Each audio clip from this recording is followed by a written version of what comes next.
Welcome to this early years designated safeguarding cluster for designated safeguarding leads, our DSLs. As you know, in every setting, a practitioner must be designated to take lead responsibility for safeguarding children. And in childminding settings, the childminder is the designated safeguarding lead. I've picked up quite a lot now on this word lead, because with the new Ofsted toolkit, leadership is one of those really strong things that runs through. So leadership of the setting, but of course in the context of today, that designated safeguarding lead role, is really important. We know that it's the lead that coordinates the safeguarding, coordinates knowing how competent or confident your staff team are in this area of work, and we also know that the Ofsted, when they call now, will arrange to meet with the DSL as part of the inspection timetable. So we really know that that safeguarding, it's always been important, but we know that it's been strengthened through the new EYFS framework and through the new Ofsted toolkit. So what we are going to do today is we're going to look at that first little bit of the Ofsted toolkit. We're going to walk through it. So it's going to be just looking at the 12 bullet points in the MET section of the toolkit. So in the new toolkit, we've got MET and not MET for safeguarding, and you need to make sure you're confident in all of the 12 bullet points in the MET section in order to sort of pass that part of the inspection.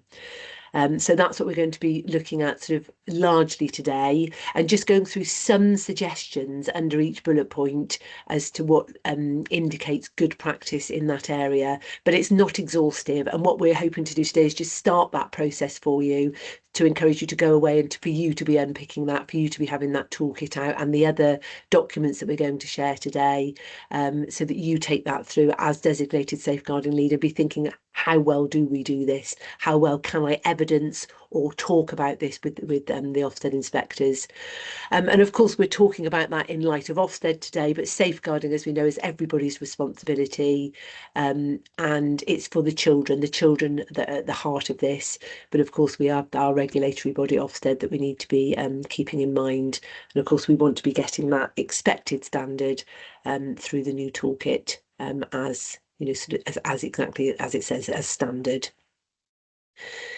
We're then going to be looking at some slides from the front door conference that we had last week on Friday, and we're going to be showing some slides from a doctor who's been taking forward some of the non-mobile baby policy work, and we're looking specifically at an additional injury to bruising, an injury in the eye that we want to raise people's awareness of. And then Richards is going to be taking us through the safeguarding audit headlines and CPD and the CPD pathways.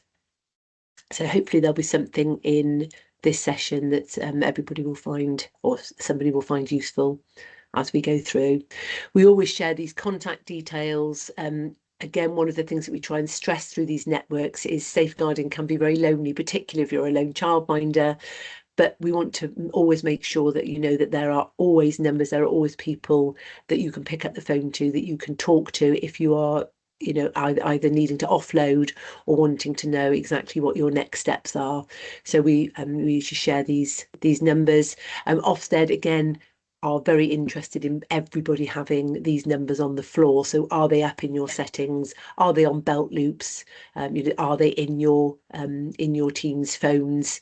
That's up to you. We're not forcing that, but just how would your staff team be making these calls if they wanted to talk to somebody? Oh, lovely. Nice to hear a little person. So we just share those each time, and you'll notice there that the Lado number has been removed from there, and I'll be touching on that a little bit later on, but that Lado email is the important one for you to be keeping at this point. So the Early Years Inspection Toolkit sets out the areas that will be evaluated and graded on inspections. It can also be used by leaders to support self-evaluation and continuous improvement. I'm sure a number of you have already started looking at this. It went live. The first inspection started on the 10th of November. We haven't had any locally yet. But we have had Jane Birchall coming to talk to us about the toolkit, and we are all learning about it and moving forward together with this. So we'll keep touching on this over the next year through our provider briefings, and we'll put on some additional sessions as well to be unpicking the toolkit in its entirety. But of course, today it's the safeguarding elements that we'll be focusing on. And again, just a reminder that those are the two statutory frameworks that were effective from the 1st of September, one for childminders and one for school-based providers. So again, as DSL, that will be one of your other things that you'll be looking at really closely in line with the toolkit, just to make sure that our practice is on point and is as strong in safeguarding as we can possibly make it for our children. So the early years inspection toolkit, as I've mentioned, safeguarding has been strengthened through this, but it's right at the very front of the toolkit, sort of indicating that safeguarding is of such great importance in the work that we do, and that it runs all the way through all of our EYFS work. As I mentioned before, it's just a met or not met judgment, and there are 12 statements, although as we'll see, some of those seem to be, they're just maybe a single sentence, but actually they're loaded with the work that we need to do to underpin those statements.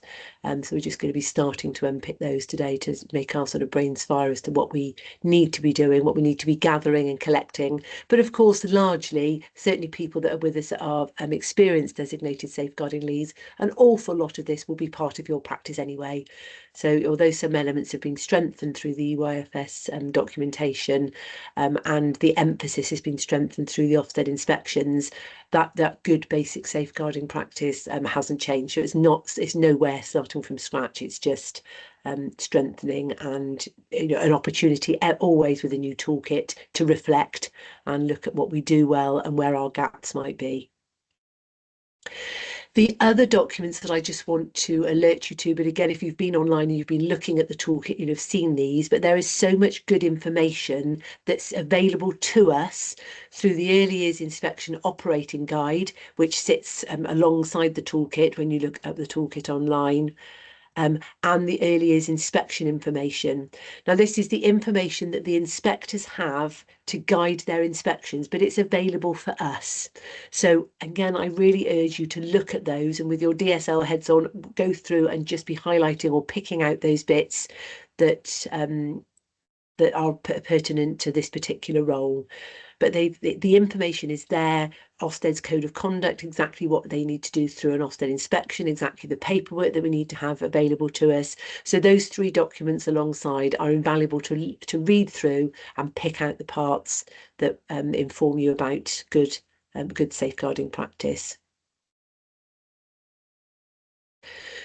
So these are the bullet points we've picked up again from the toolkit in the MET box, and we need to get all of these bullet points. We need to be able to evidence and show through our work and through the inspection that we have reached all of these 12 bullet points in order to get that part of the inspection passed.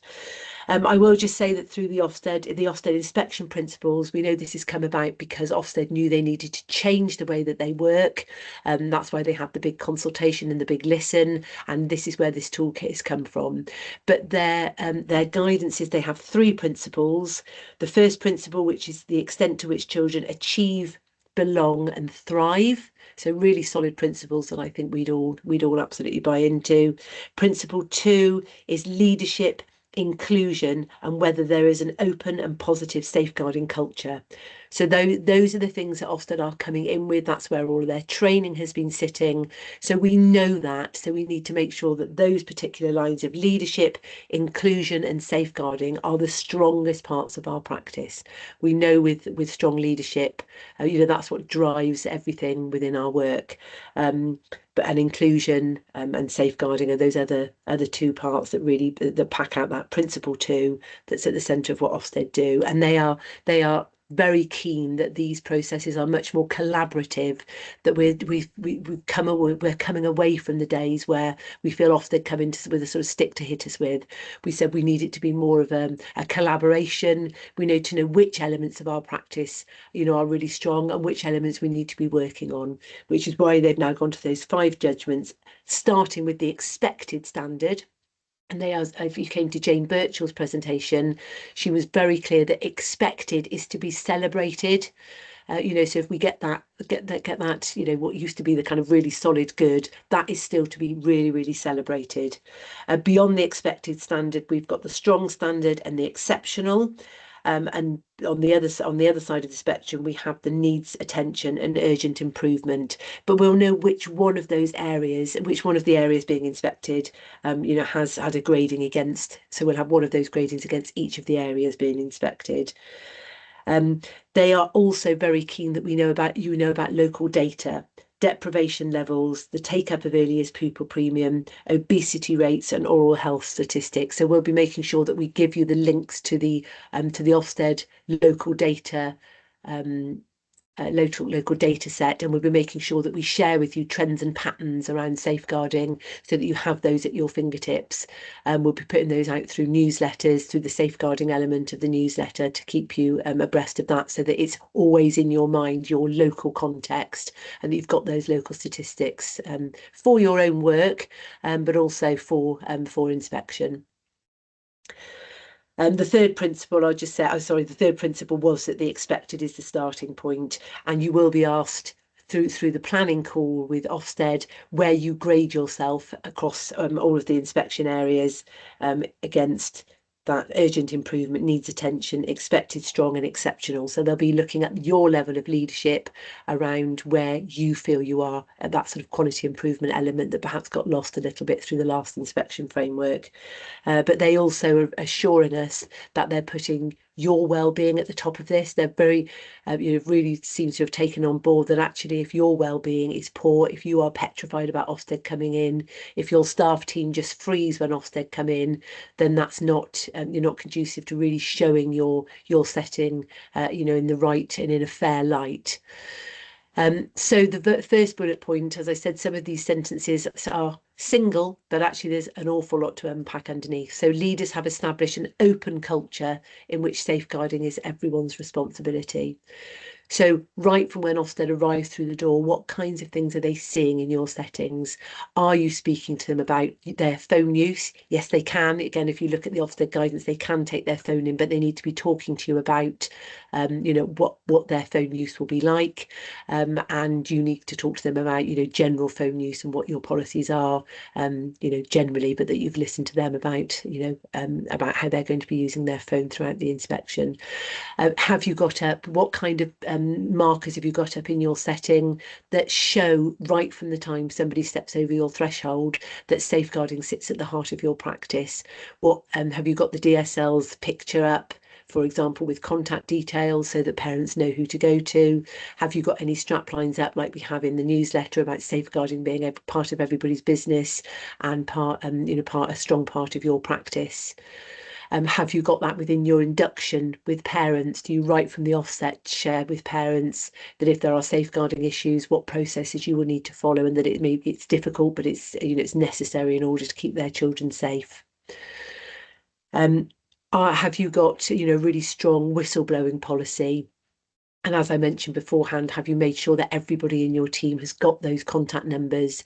Do you have, as I know, a number of settings have the contact numbers written up on a little laminated card, so that if you ever have an agency member of staff come into your setting, they're given that again as a matter of course. So that if they see anything that they are concerned about while they're in your setting, they don't have to call while they're there, because obviously they can't use their phones and they wouldn't come into the office to make a whistleblowing call against the setting where they're visiting.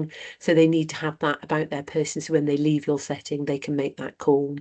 So all these bits that are in your, that you can be talking to Ofsted about through the planning call, but more importantly, if you've got them in and done and ready in your setting as part of that culture, it's not about rushing around and getting things ready if you get the Ofsted call, because you have got an open culture.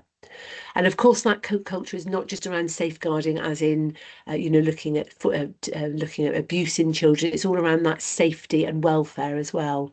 So again, how much are you in your culture, and how much will Ofsted see? But more importantly, how much do you do safe practice with your children? How much are you talking to them about health and safety? Are you following the nutrition guidance?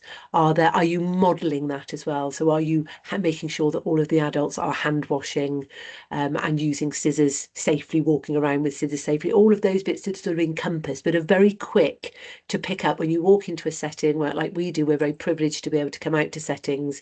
You can pick up a culture very quickly from what you see up that's displayed, and from the attitudes and the way that people talk to each other, and the way that people are modelling safety within the environment. Leaders and practitioners meeting their responsibilities to promote the safety of children in relation to the statutory requirements for safeguarding, and multi-agency working is effective.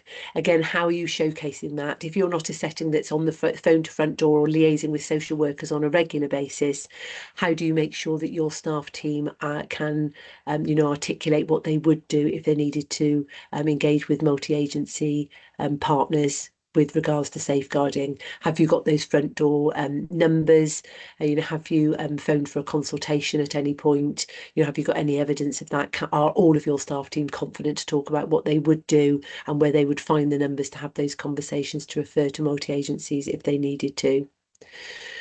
Do parents and children know to go to for support? Again, it's part of that open culture. Do you talk to children about safety? Do you get children to open up about emotions? Do children know it's a safe space where they're heard and where they're listened to?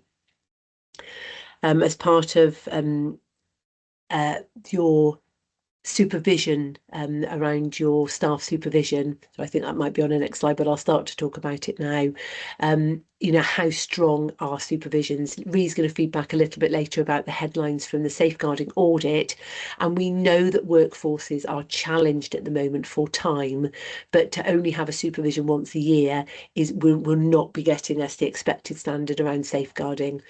Supervision, yes, it's got that coaching element to it as well, and looking at CPD of staff and staff needs, but it's a real strong safeguarding element, or there should be, within those supervision meetings, where you can be checking staff suitability, and you can be talking to staff about their confidence levels around safeguarding, and where any gaps are in their training, etc. So, just making sure that is strong. And, if you don't have them very regularly, can you really articulate why that is? Again, as DSLs, can you be challenging and saying, actually, it might not be an hour's meeting, but could we at least do a quarter of an hour supervision once a month? Even if it's just looking at the safeguarding elements. So it's up to you to be looking at these points and knowing your own setting situation, your time constraints, and making those informed decisions as a team as to where you put your time and your energy. Leaders identify children who may need early help and who are at risk of harm or who have been harmed. Practitioners recognise that babies and young children, including those with SEND, may be more vulnerable to abuse and neglect, and that they depend on adults to recognise and respond to concerns on their behalf. Leaders and practitioners identify children who are in need of early help, who are at risk of harm. As I mentioned, we're going to be doing a little bit of work on non-mobile babies later on today. But this is more broadly just looking and knowing those children. Have you got a list of children who are at risk of poor outcomes or are at risk of harm? Do you know as DSL, and have you shared with your staff team who those children are? It may be that you haven't worked with children who have been child in need or child protection, but that's very likely to happen. So even if you haven't had a child where you've been working with, who's on the childcare or child protection or child in need register, you need to make sure that you know what signs you're looking out for, and you would know, how to identify and how to liaise with social workers, etc. Should you be working with those children. So again, as DSO, you just be making sure that your practitioners are confident about that and they're confident to talk about that. I am just going to use this space as well to talk about our early years pupil premium children. Again, part of the Best Start in Life offer and the Ofsted toolkit is about the government really shining a light on those first 1001 days, which are deeply important for our children, for our society, and to get that right is of paramount importance.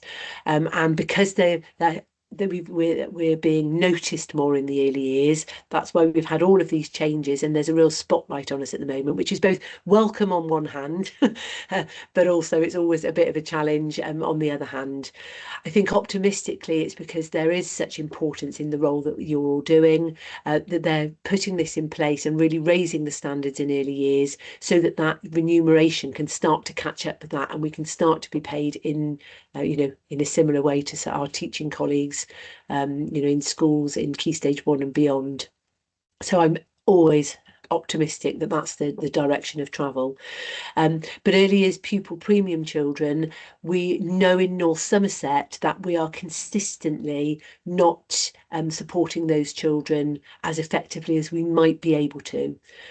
So that when they go to that first point of assessment at the end of reception, that earliest foundation stage profile data is still showing that our children who are eligible for free school meals, who tended to be our early years pupil premium children are still falling behind and at risk of poor life outcomes by that first point of assessment at age 4 or 5.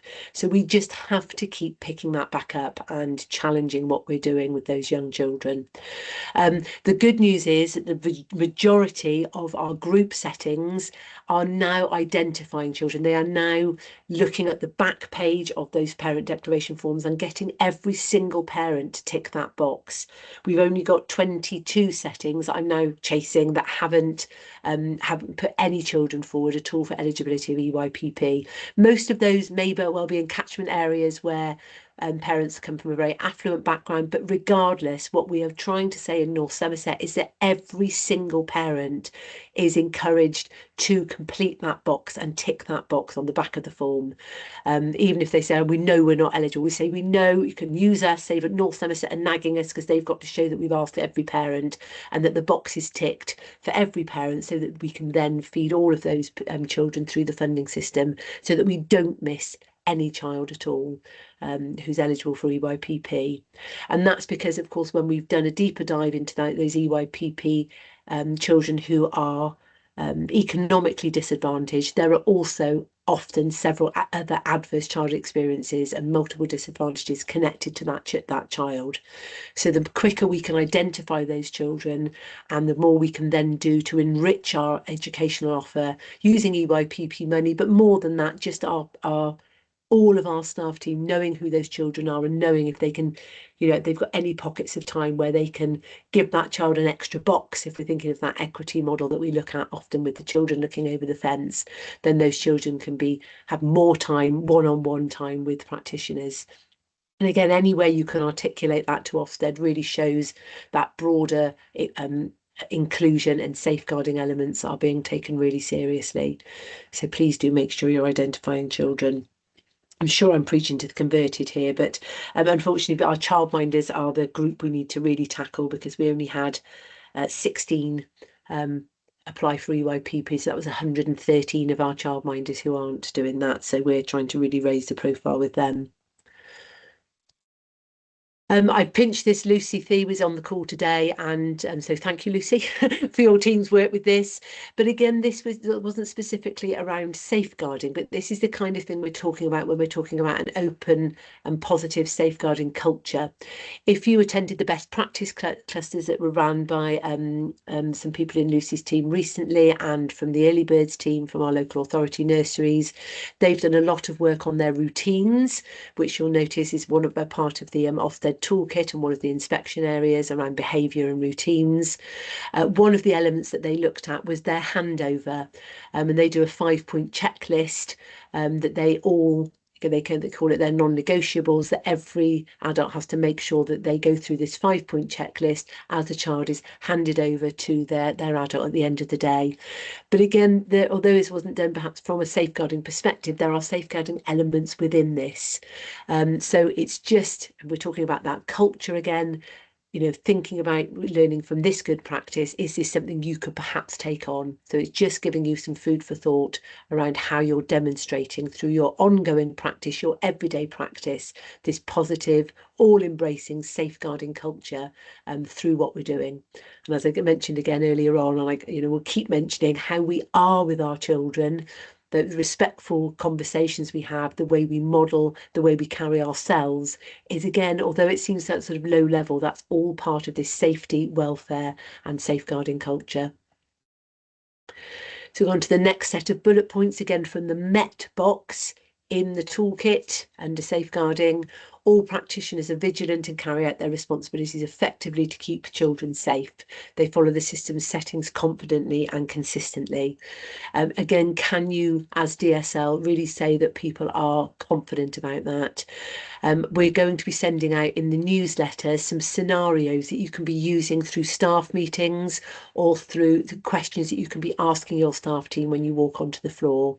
I mentioned earlier on that often, we always know that Ofsted is a snapshot, and often we kick ourselves because actually people shut down some of our most confident staff that know the answers because they're put on the spot, like we do in an exam situation. We clam up. So again, one of the DSL's roles, responsibilities is to make sure that this is just oiling the wheels all of the time. Ofsted inspections now may be 6 years apart if you get good gradings. Sorry, 4 years apart, gone from 6 years back down to 4 years. But even that 4 years apart, we don't want things to be dropping. So again, even more importantly, if you're not a setting that has lots of safeguarding issues consistently, you need to be, as DSL, taking those scenarios to your staff team so that they are cutting their teeth on them all of the time. They're answering questions. You are trying to find out where the gaps are in their levels of confidence, and you're either looking for training to signpost your team to, or you're talking as a staff team, or you're leading that practitioners thinking about what they would do in a safeguarding scenario. What would you do if a child came in and presented in this way? Who would you call? How would you find those numbers? So the more you can do that as part of your ongoing safeguarding culture, the stronger your safeguarding will be on the day of Ofsted. But as I keep saying, more importantly, your stronger your safeguarding will be across the piece. So that's one of your absolute roles as that designated safeguarding lead. Leaders and practitioners ensure that other professionals and parents adhere to policies to keep children safe. I mentioned the phone policy with parents earlier on. Are they really clear about that? And the other one that's been strengthened through the new EYFS is new wording, strengthening safeguarding practice around absenteeism, and there's a new requirement to have a specific policy. And the wording highlights the importance of recognising a child's vulnerability and examining patterns and trends in their absence, acting in response to absenteeism, and implementing the setting safeguarding procedures where necessary. And again, it's just making sure you're confident in your knowledge around this area, because often parents come back and say, well, it's not a statutory requirement for my child to be in with you. So you need to make sure you're confident about what you're saying. You're also knowing that there's a very different picture from unexplained absence with some children than there are with others. And again, that goes back to knowing your children's vulnerabilities, knowing their lives beyond, being professionally nosy about individual children, and knowing where actually we really do need to follow that up. Again, Ree's going to be chasing that out, going to be touching on that again with the feedback from the safeguarding audit, because we've really strengthened practice across the sector in this regard. Also, just a reminder that we need to now try to obtain sufficient emergency contacts for a child held by the setting, and you should, where possible, hold more than 2 emergency contact numbers. Again, we've had several people phoning us saying we've asked, and perhaps people that are new to the country haven't got support systems around and they've only got one. You can't force people to have more than one number, but what you can do is demonstrate that you have tried to get those numbers and you've talked to parents about their support systems and other people that they may be able to add into those emergency contact numbers. Leaders manage recruitment safely, ensuring that practitioners have the relevant qualifications and training and have passed any checks required for their roles. Again, Ree's going to be touching on safer recruitment training a little bit later on, but I'll just use this opportunity to say with references, we have had people calling in that actually rate references, and they can be quite basic, but in light of safeguarding, we need enough information there to make informed choices.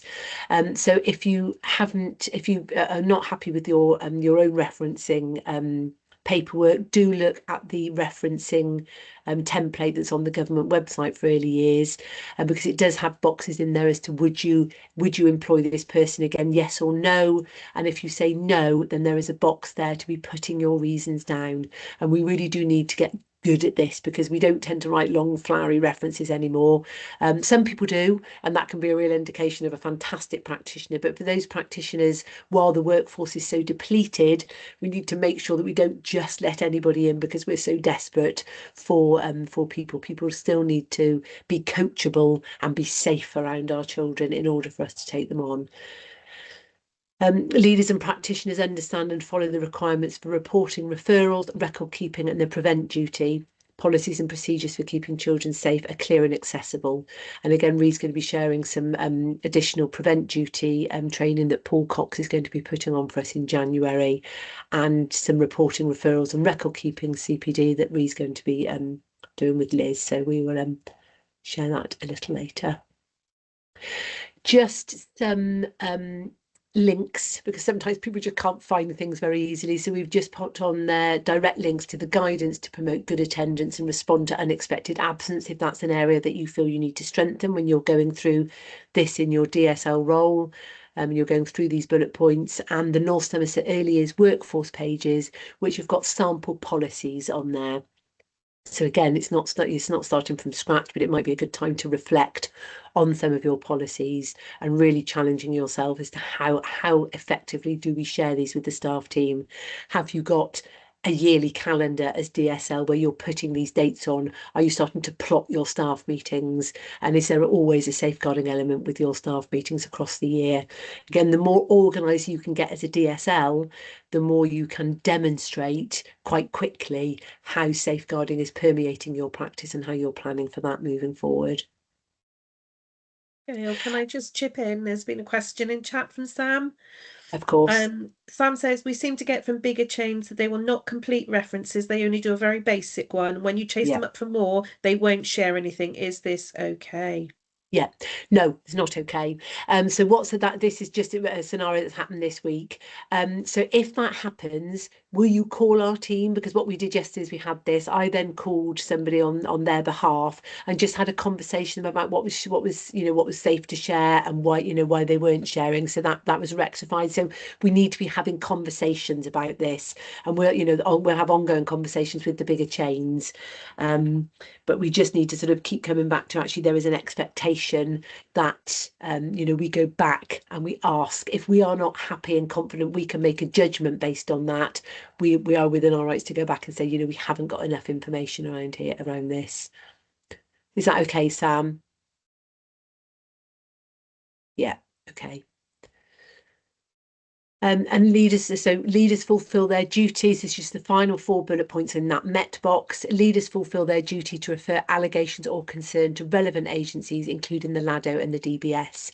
We're going to send out the DBS support number with this when we send out these slides. But the LADO, I did flag it up earlier on. The next slide gives the details, but there's the phone number currently for the LADO is out of circulation. So any contact with the LADO needs to go directly to the LADO's email address. If you need to speak to them and the situation is urgent, please put urgent in the subject bar, and the LADO or one of the other IRSs will get back to you. But please take that number off your documentation at the moment. You put a line over it. I'm sorry if that's going to mess up all of your belt loops, etc. But if you can take that off for the time being, they're looking to go to a triage system, a bit like the front door anyway, because of the number of referrals have gone up to the LADO. But what you will get is when you send the email, you will get an email back with a referral form to complete on there, which you can then complete and send back to that email. But as I said, what I wanted to stress today is if you urgently need to speak to the LADO for support, advice or guidance, just indicate that by putting urgent in the toolbar. Leaders ensure that supervision, support and monitoring of adults are appropriate. I did touch on that on an earlier slide, but again, just want to flag the supervision toolkit that is available on the workforce pages. If it's something you feel you need to really sort of get better at and stronger at as a DSL, then you need to be challenging your leaders about supervisions, then please look at that toolkit. and that might just support you with some decisions about how you might be able to make those supervisions more frequent. Even if it means cutting the length of them or doing, more broad supervisions, more, keeping to those a few times a year, but doing perhaps safeguarding supervisions, shorter ones, more regularly as part of your DSL role. The conduct and behaviour of staff are appropriate. So again, just making sure that culture in your setting is that deeply respectful culture, the way people talk to each other, their staff conduct, they know about mobile phones, they know about their social media presence, they know about the safer working practices document, social media policies, and how they conduct themselves both in and out of work, because even when they're out of work, they're representing your setting, which I know can be a challenge, but it's something that you need to be having conversations about, and make sure you've had any difficult conversations prior to anything happening that jeopardizes their employment with you. And leaders and practitioners are receptive to challenge and reflect on their own practice, so the impact of safeguarding policies, systems and processes is kept under continual review. And I think for me, it's that continual review with DSLs, as I've mentioned, having that yearly calendar, because otherwise there's so much to think about all of the time, unless you take the time to breathe a little bit, read all of these bullet points against those other bits of guidance that we've got, and then think, okay, where am I with my staff team? Where are we with our safeguarding planning? Where are we with challenges and scenarios? What might we be able to feed those into our staff meeting, as well as those other bits and pieces about, if I walk into my setting, how do I feel? How can I see? How can I tell? Or how can other people tell that safeguarding is such a huge part of this provision? So just that, don't panic with it all. There's no rush with this. I mean, even if we were inspected tomorrow, your current safeguarding practices, will be strong enough to see you through, I'm sure, for the time being. But this is about a deep reflection and getting even better to make sure we meet that expected standard, and and aim for the strong standard as well in this area of work. Well, met in this area of work, I should say. But knowing that, having feedback that actually this was a particularly strong area, you met all of the bullet points, and actually this part of your practice was particularly strong. That's the local authority designated officer, and there is a link there to reporting concerns. So if you wanted to follow that when we get to send the slides out and perhaps have a copy in your folder, then please do that. And that's the LADO email address to please contact instead of the number currently. They are thinking of reinstating a number as well, but if that happens, we will still be sending that out over our normal lines of communication. So either newsletter, Facebook page, probably all three actually, and a targeted email just to say, this is the new LADO's number, could you add this back into your documentation? But certainly for the time being, stick with that email contact. So that's all of the toolkit run through. As I say, just to start, I know we couldn't touch on everything there, but just hoping this will start the process of you starting to use those documents and reading those other two documents alongside to see exactly what Ofsted are going to be looking for, their code of conduct, paperwork you need to get up together, ready, and just getting all of that prepared and ready, whether you do it in a folder, however you do it, however you organise yourself, so that there isn't a panic, and so that ongoing safeguarding practice, has the real focus. So we often at these sessions just share things that have happened locally, and about a year ago we had an incident where, two incidents actually, one with a childminder and one in a setting quite close together, where a child suffered a pulled elbow, which is a common condition in young children, generally affecting children under the age of 5, occurs when the radial head has moved slightly out of its ligament, often when the child's arm is pulled hard.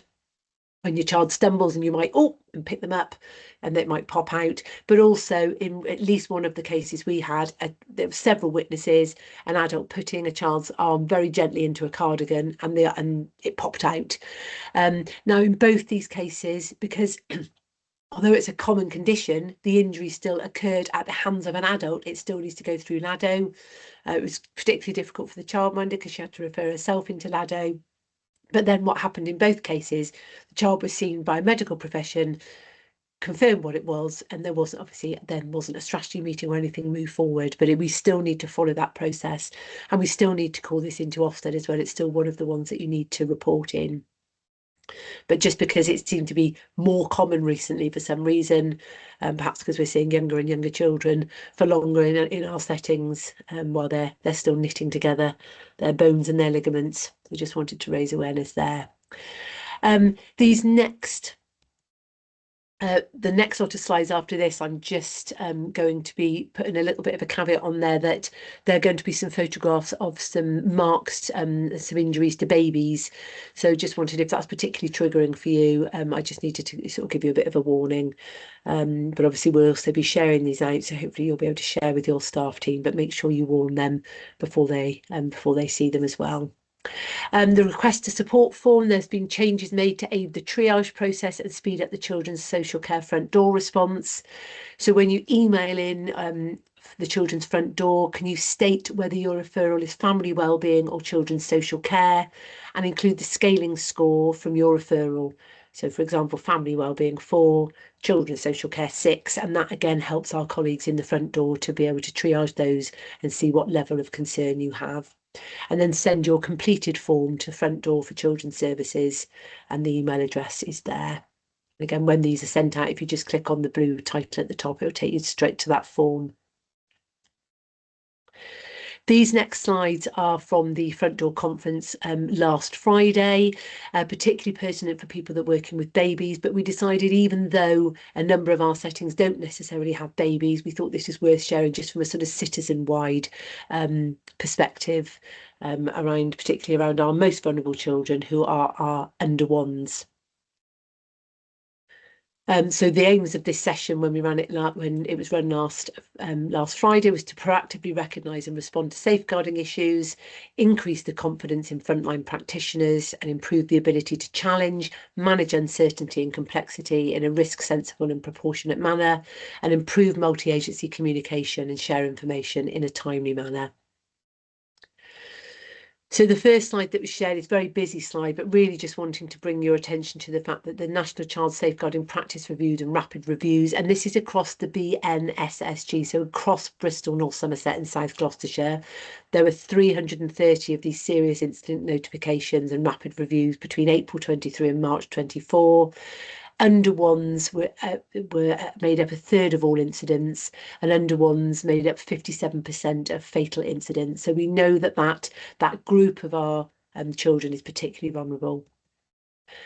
And then when we were talking about this multiple disadvantage that we were talking about in light of EYPP earlier on, but certainly with our children who have social care involvement. So for those serious case reviews and those rapid reviews, or serious incidents and rapid reviews, 25% of those children were being assessed for having an EHCP. Mental health in parents was 50%, 20% in children in those cases, 43% parental substance and alcohol misuse, 47% domestic abuse, 25% parental disability, and 17% young parents. So again, just looking at that list as DSL, how many of your staff team are confident in these areas? Are they accessing training in domestic abuse, for example? Is all of their training up to date? So again, Rhea will be touching on that pathway a bit later on. But just that multiple disadvantage and inclusion just needs to be in our thinking all of the time. Do we know these children who are at risk of most harm? So these first pictures, I don't know how well you can see the picture on I don't know if it's your left, the sort of baby with the marks on its buttocks and lower back, and then the same marks on the foot. I just wonder, with such a small group, whether you can just pop in the chat whether you are concerned and whether you would, refer this straight away through to, using the mobile baby policy, or if you know what this might be. You're not allowed to answer, Lucy B, because you're at the conference. I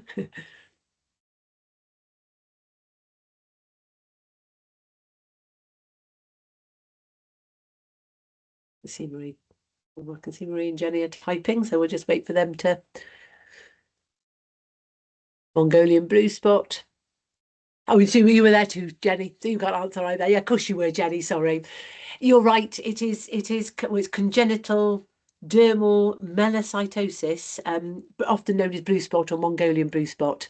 Absolutely right. But it's so this really is about that induction of baby. So if a parent, when a child starts with you, if they've got an unusual mark like this or a birthmark that they know about, they should be sharing that, and you should be checking the red book so that parents aren't just saying that. So if the birthmarks that can be also misconstrued as injuries, but we need to make sure that they have been identified as birthmarks. So that's where you would ask, like I say, about the medical red book and be talking to parents about that as part of induction and making sure all of your staff team know.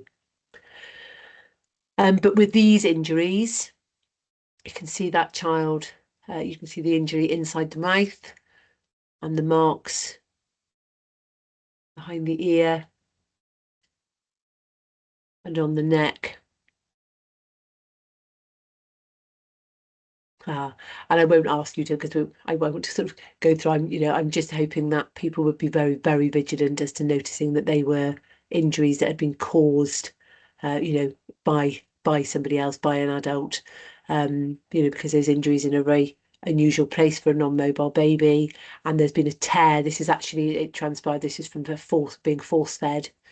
That there'd been a tear inside the baby's mouth.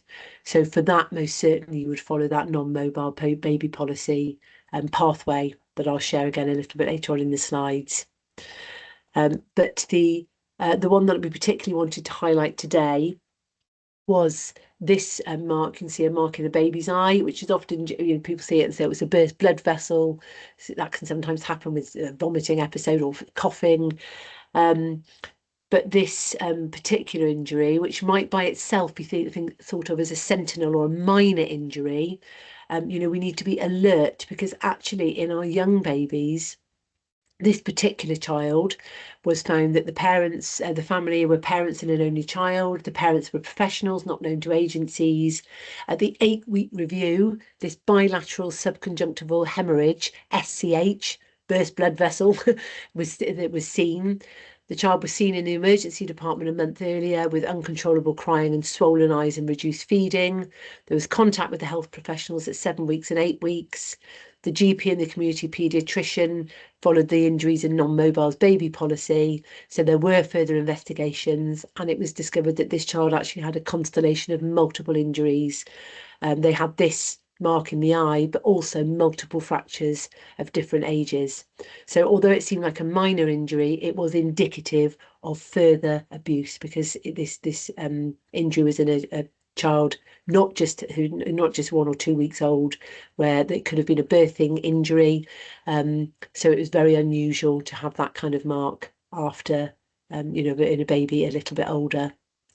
So the good practice that was learned from this was continuity of care and good information sharing, icon sharing. So the icon, the crying baby, icon work, and I'll share the next slide around that. So have you got information about that if you work with babies? Have you got leaflets for parents?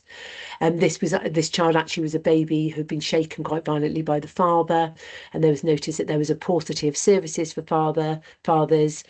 So there was an opportunity for the inclusion of visible partners within these sensitive and self-reflective conversations, early sharing of the icon messages with both parents pre and both post-birth.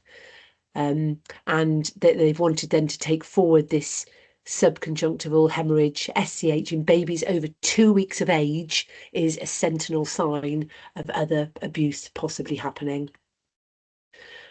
That's just the iconcope.org.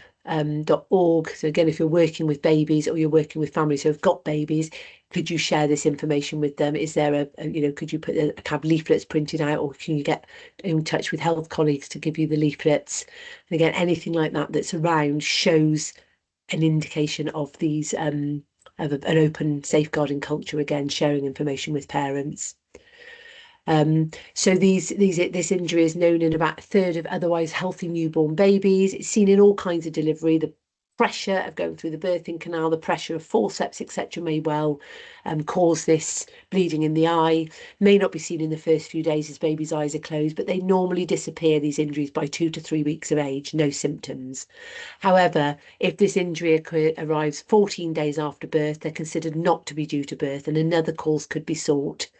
As I mentioned before, it could be through forceful vomiting or coughing, bleeding disorders, other local eye conditions, an accidental head injury, so conversations with parents about that, or it could be a non-accidental head injury and indicative of other abuse. So those injuries are unexplained or poorly explained. They can be a precursor for escalating abuse and are usually clinically insignificant by themselves, often recognised retrospectively upon subsequent presentations. But a bleed in the eye without a clear explanation in non-mobile babies and infants should be considered as a sentinel sign of non-accidental injury and treated along the same robust lines of inquiry as bruising or injury in a non-mobile baby. So that's really the message we wanted to get over today, whether you're working with babies or whether you're just out in society generally. We were asked to embed awareness of this, of SCH into safeguarding training with the same momentum as bruising in non-mobile babies. And there's a flowchart that we'll be sending out through as a part of this PowerPoint. And if you do see this injury in a young child, a young baby, and just a reminder about the injuries in non-mobiles baby policy, one that Ofsted will definitely be asking for if you're working with babies, and as has been shared, if you're working with babies with parents, and is it up on display in your settings? Just a reminder about that. And the last one from me before I pass over to Ree is, again, talking about this open safeguarding culture. Have you got, as I mentioned previously, leaflets, links to leaflets? Could you get in touch with family hubs? Have they got leaflets they might be able to get to you for you to be able to put on display or to put in a folder that you can either signpost parents to, or you can be giving out to parents? Again, it just shows that strong parental partnership, and again, just strengthens that safeguarding culture that you promote through your work. Thank you. I'm now going to pass over to our lovely Ree to talk through safeguarding questionnaire findings and the CPD offer. Thanks, Ree. Morning, everyone. Yeah, I've got a few slides to run through, and I'm going to start around the questionnaire findings. So thanks to all of you that completed the recent safeguarding questionnaire. We actually had, I'm just going to check the figures, 49% of our early years providers actually completed that questionnaire. So that is an increase against when we did it last year alongside the annual conversation, which was quite a big questionnaire, that one. So this year we really decided to slim it down and focus on the things that are most useful to us as a team, to help us shape the service that we can provide, the support, the training, etc., that we can give you guys. So summary of findings, just going to run through a few of the highlights, the things that we've spotted, the things that we've picked out. And one of those was when we asked about what training has been completed, we could see there were a few gaps. And one of those was around safer recruitment. So safer recruitment also came up in the comments section at the back, and people said it had been difficult to access. Actually, as a local authority, we are no longer, and haven't for some time now, been running safer recruitment. It requires 2 trainers that are qualified and assessed and approved by the organisation that designs the programme, and we only have 1 trainer now, and there isn't the capacity to deliver it or to train up other people. So as the training is freely available via the NSPCC, and that is the course that was developed with the Safer Recruitment Consortium, then that is the one that we signpost to now. So there's a Safer Recruitment in Education course that is the one for everybody who's involved in the recruitment process. Another gap was around all staff having basic awareness, and we've seen this for many, many years actually, that perhaps there are gaps where not every member of staff has managed to do it for one reason or another. But now, of course, the requirements around this are much clearer in the revised EYFS, and I'll come back to that. But it is very clear that every member of staff has to have a certain level of training, which is the equivalent to what we'd know as basic awareness. I thought these 2 figures next were really, really encouraging. So we asked about the effective support document, whether people know about it, whether they don't know, whether they use it, whether they don't. And actually 97% of responses stated that they use or are aware of the effective support document. So We put a lot of work in with sessions with Paul and myself, and some with just Paul, around this document, and hopefully that helped with raising the awareness of that document. And we try and refer to it in as much training around safeguarding as we can. 89% of responses also stated they use or are aware of the Family Strengths and Needs Toolkit, which is the one that we use to think about neglect and to help form conversations with families around neglect and think of next steps for those. So that was really encouraging as well, because there hasn't been so much of a strong rollout around that. So that was really, really encouraging figure. Thanks, Gail. Thanks, sorry. That's all right. With unexpected absences, which Gail was talking about earlier on, this is one that there has always been a wide variety in the responses that we receive, with some people saying they phone within an hour, some people saying they look for patterns over a few weeks before they would have contacted and asked the parents. So there have been gaps, really, but this year the responses were much, much more consistent, and there weren't any there that concerned us at all, really. So most providers say they're following up an unexpected absence within an hour by telephone, and emergency contacts being phoned by the end of the session where initial contact can't be made. And that is the best practice. That is the best way to do it. Supervision, we asked about supervision and how frequently it occurs, and also what is covered in that supervision. Only 10% of responses stated that they have supervision once a month, 37% say this is 3 monthly, and 10% say only annually. If you think about what the EYFS says and about supervision and how it can be used and how it should be used, those are opportunities to talk about children's development and well-being, and also for staff to talk about any safeguarding concerns that they have. But it's also an opportunity to talk about their personal development and their professional development and effectiveness. Also, though, it's the opportunity to talk about things that can change for those individual staff members. For example, medical suitability. Have they got any new medical conditions or any treatments and things like that that might affect their ability to look after children or to carry out certain parts of the role?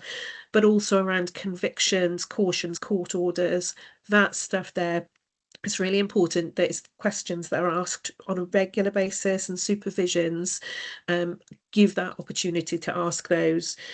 I think for me, the question is this effective? Is supervision effective if it isn't regular? And I know it's difficult to find the time, but we are seeing an improvement in settings carrying out supervisions more regularly, but there's still work to do. Thank you, Gail.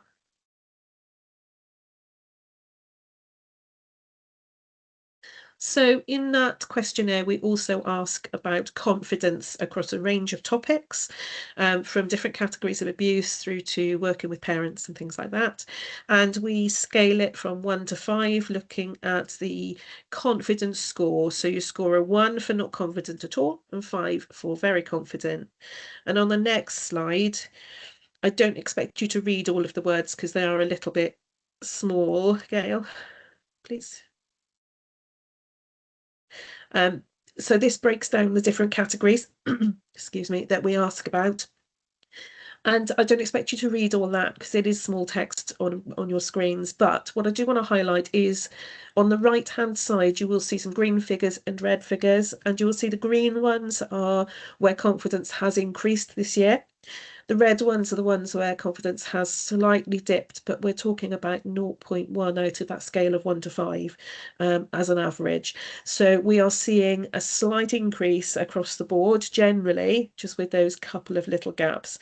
And those gaps, actually, if we look at prevent and domestic abuse, they're ones that people also commented that training was harder to access. Gail, next slide. And if we think back to that scale and we look at our average score across all of those confidence areas, we actually have our little red star there showing how confident you guys are saying that you are and your staff are. So this year it was an average of 4.6 out of the 5. Last year, average 4.3, which we hope is truly showing that there is a growing confidence. Thank you, Gail. So some of the questions and comments raised, not enough courses available. For example, safer recruitment, which I've already talked about, domestic abuse. So domestic abuse, we do still have an interagency domestic abuse training offer that is still delivered by NextLink. That may change in future, but it's still currently there and available. Not enough basic awareness and refresher courses available.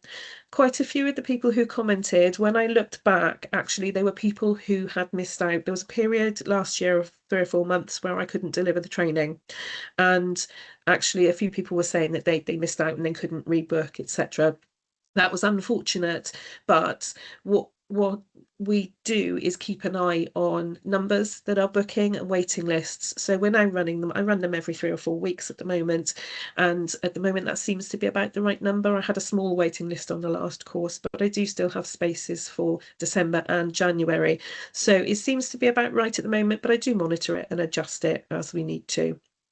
Training on low-level concerns. This is something we've thought about, and we might be able to do some work to address some of that in one of these sessions in the future.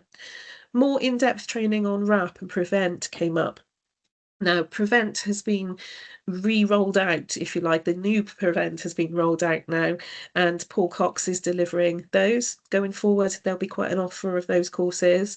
He's actually arranged to deliver PREVENT for us in the January slot of our safeguarding workshops. So the 3 dates that are currently published on iLearn are going to change, and they're going to be extended to 1.5-hour sessions, so he can run the full PREVENT course. Everybody who's booked on the first session, which I'll come to in a minute with the dates, that will be cancelled, and you'll be given the option to book onto one of the others.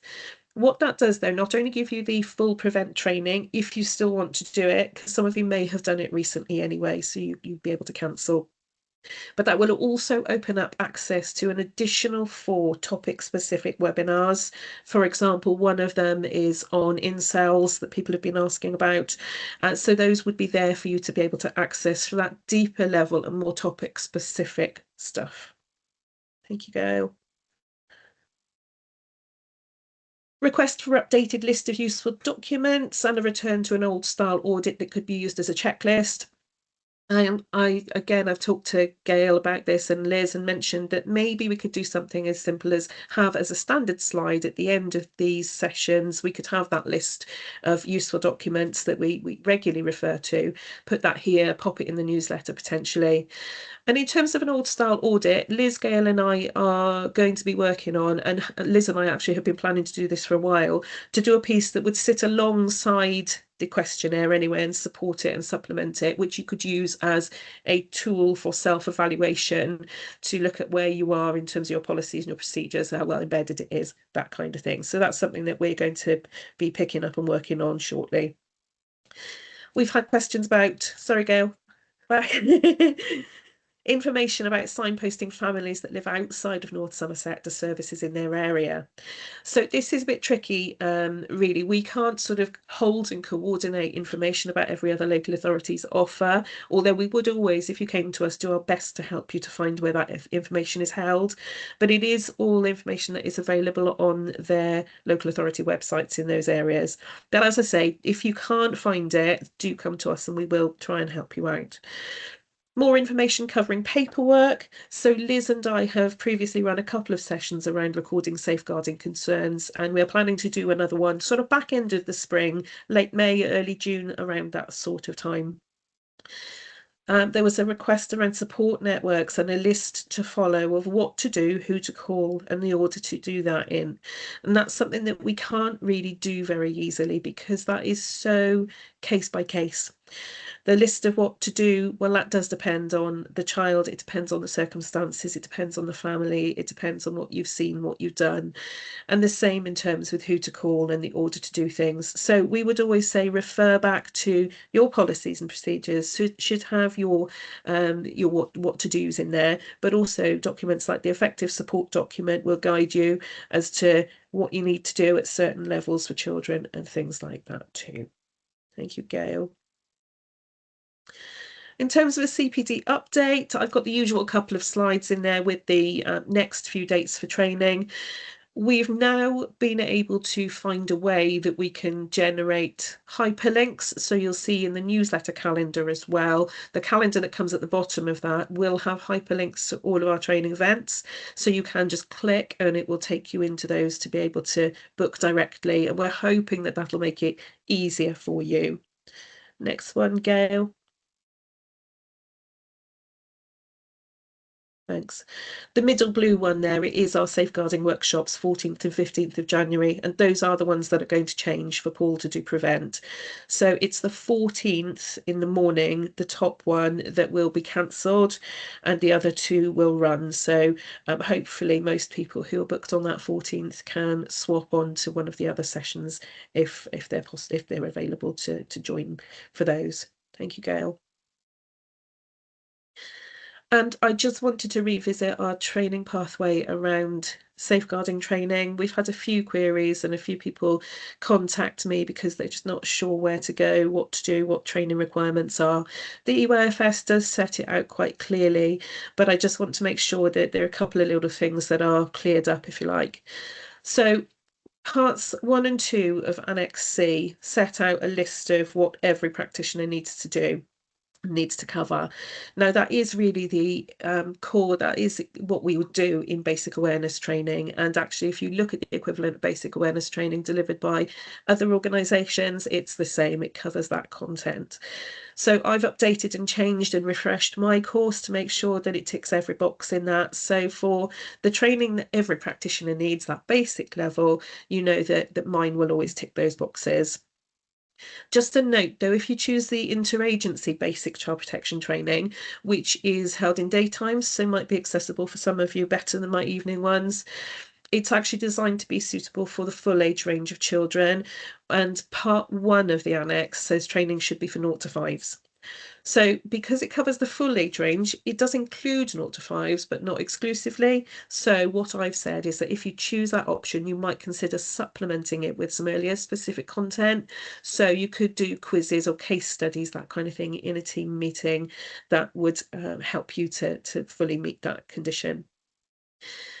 Alternatives available through early years and childcare organisations such as Core and Pacey. There are others out there, but I know that Core and Pacey is one that a lot of you are using. A lot of people accessing the Core and Pacey course are accessing the DSL training, which is one that's designed to cover part 3, which is that it's got more stuff in there about managing allegations and safer recruitment, online safety, that kind of stuff. If you do that course, and this is where there was some confusion, the content for a part 1 and 2 course, that basic awareness, is included. So that course covers everything. So you wouldn't need to complete one separately. However, I am having quite a few people say they'd like to come on my course as well, because that way they get the local content, the local perspective, they get to see and hear about our local guidance and documents. So that's a choice that's available. Just finally mentioning really the government training that we've been expecting to come out this month has been put back until spring, and they've now said that that is only going to be that basic awareness part 1 and 2. They're not going to cover the part 3 of the annex in that training. Gail. And this one here, this is the training requirement for DSLs, including childminders. So as well as that basic awareness training, which needs to be done every 2 years, you must also have training that meets part 3 of that annex. And that can be, as I said, one whole course, such as the Core and Pacey course, which covers all of it, and redo that every 2 years. But please do check the course information, because different providers offer the courses in different ways. Some of it might just be the part 3, and you'll need to do parts 1 and 2 separately. But also highlighting, there's been a change slightly in the information that was sent out a couple of weeks ago with the newsletter about the interagency training. So we've been working closely with Ellen, who's the multi-agency trainer, to see if she could possibly cover all of the content. And she feels that actually it's too much to be able to put in the safer recruitment and managing allegations. She has put in internet safety, so that does tick that part of the list. But you need to still be aware that if you're going to follow our interagency training pathway, which is our introduction course level 2, followed by the advanced, so that's the same DSL pathway we've always had, it doesn't tick every single box of that list of part 3 in the EYFS. You'd need to supplement it with additional training in the areas of safer recruitment and managing allegations. She's looking at designing another course, which will be a half-day course covering both of those, but we're a long way off that at the moment. Safer recruitment training is available from the NSPCC, and managing allegations, we run those ourselves. Actually, managing allegations is also covered in the NSPCC safer recruitment training. There is obviously a charge for that, and it is the 4-hour full safer recruitment course. So not everybody will need that. So this is where you balance up and you make your decision. Do you do that pathway and pay for those extra bits of training, or do you just do the one course through Core and Pacey or someone similar that ticks all of the boxes for you? You've got to weigh it up and make decisions around the cost and the time implications. Things like that is your own choice, really. But we would always still have to recommend some of the interagency training, because we do cover local processes and tools in depth, and it goes that bit further. Once we've made a referral, what happens, what might you be involved in, what meetings might you have to go to, and how might those work? So we would still recommend that you consider those, but it is that there are choices there for you. Any questions around any of that?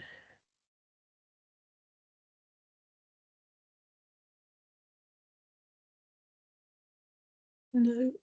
You're welcome to unmute if you don't want to type. Any questions? But if not, apologies. That's because I again redid her time slot beautifully. I overran into hers, so apologies. We've kept you for an extra 10 minutes. Just Sam, because you mentioned about references, I'm sure you've looked at this anyway, but just go back to page 26 of the EYFS documentation, which talks about references, and you can quote some of that when you're going back. And I'm saying, you know, contact referees to clarify content when information is vague or insufficient information is provided. They need to establish a reason for the applicant leaving their current post or most recent post, ensure any concerns are resolved satisfactorily. So you can kind of quote that a little bit. If you've already done that and it hasn't worked, you know, that's when you can escalate it to us, and we can see if we can, you know, try and liaise between you so that you get the information you need to make an informed decision. Okay. Lovely. Thank you all ever so much for your time. Hope you have a good rest of day. If anyone wants to stay behind because you've got something you'd like to ask myself or read, please do. But if not, you are free to leave and to enjoy the rest of your day. Many thanks. Thanks for all that you do.